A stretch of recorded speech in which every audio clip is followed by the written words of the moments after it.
Thanks for staying with us. I'm Bill O'Reilly. We are getting ready for the Republican debate at 9 o'clock. And, of course, the moderators will be in the spotlight. Joining us from Miami, Bernie Goldberg. So one of the big weaknesses in the Democrat debate on CNN was the total lack of foreign policy questions, especially to Mrs. Clinton, who was Secretary of State. And now we know that terrorism is the main issue for American voters. Do you think the CNN people are going to be tougher on the Republicans than they were on the Democrats? Yeah, absolutely. But to some extent, it's understandable. The last Democratic debate on CNN happened before Paris and before San Bernardino. So it makes a certain amount of sense, Bill, that foreign policy and terrorism are bigger issues tonight than they were back then. So that's one explanation. There's another one, which I acknowledge is slightly more cynical.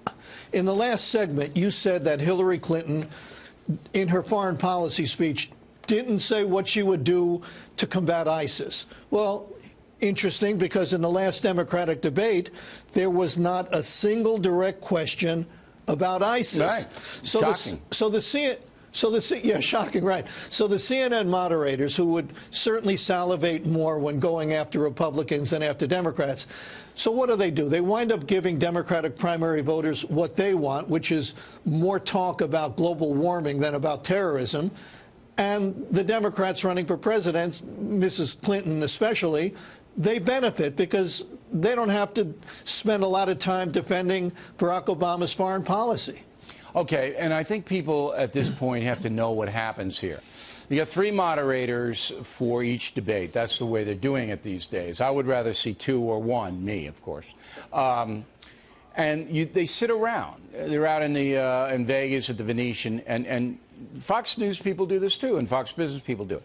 They sit around a big table with all the news executives, and they go over, all right, what areas they should ask and how they should phrase the questions, who gets what questions so they don't duplicate back and forth. So it was by design not to ask Hillary Clinton. You raise a good point. CNN is pandering to what they think the audience wants to hear, global warming instead of ISIS, and, you know, they have no answer on ISIS anyway. But tonight, terrorism is right in the Republican wheelhouse. It's right there.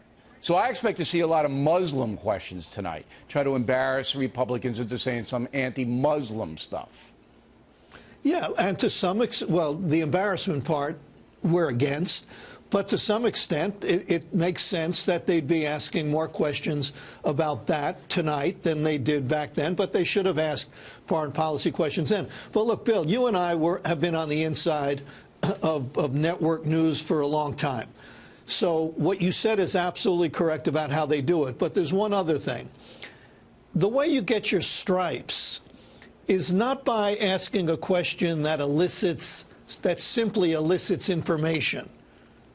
That's okay, but that's not how you get your stripes and your reputation. You get it by trying to get somebody and to go after somebody. And in some cases to start a food fight between this candidate and that candidate. Like CNBC tried to do.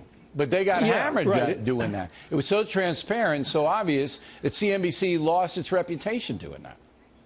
Right. But I expect we're going to get some question tonight that says, Ted Cruz says he'd carpet bomb ISIS. What do you think of that? To some extent, that's legitimate, but looking at this from the inside, and as I say, you and I have been on the inside, you know what they're trying to do. They're trying to pit one person against the other rather than simply eliciting information because it's, quote, better television and it makes you look tougher. And I do it, too, if there was a legitimate issue like Muslims. So I think that you have to ask those questions. About banning Muslims, and will that lead to discrimination? Yeah, that's perfectly legitimate. It's huge. The country's angry at Muslims now, generally speaking. That's not necessarily fair, but it's reality. You got to deal with the reality, and you got to kind of get everybody on the record about that. And I don't think there's anything unfair with that. But I do feel that it's easier for CNN to interview or to moderate a Republican debate than a Democrat debate. It's easier. Yes, the culture is get the Republicans, but kind of leave the Democrats alone. Yes, and it's because of the one phrase I used a few minutes ago.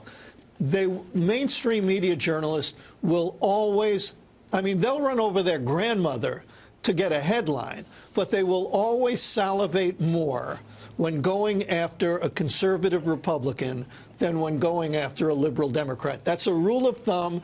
It's not 100% correct, but it's pretty close to 100% correct. And I don't think anybody's going to disagree with that.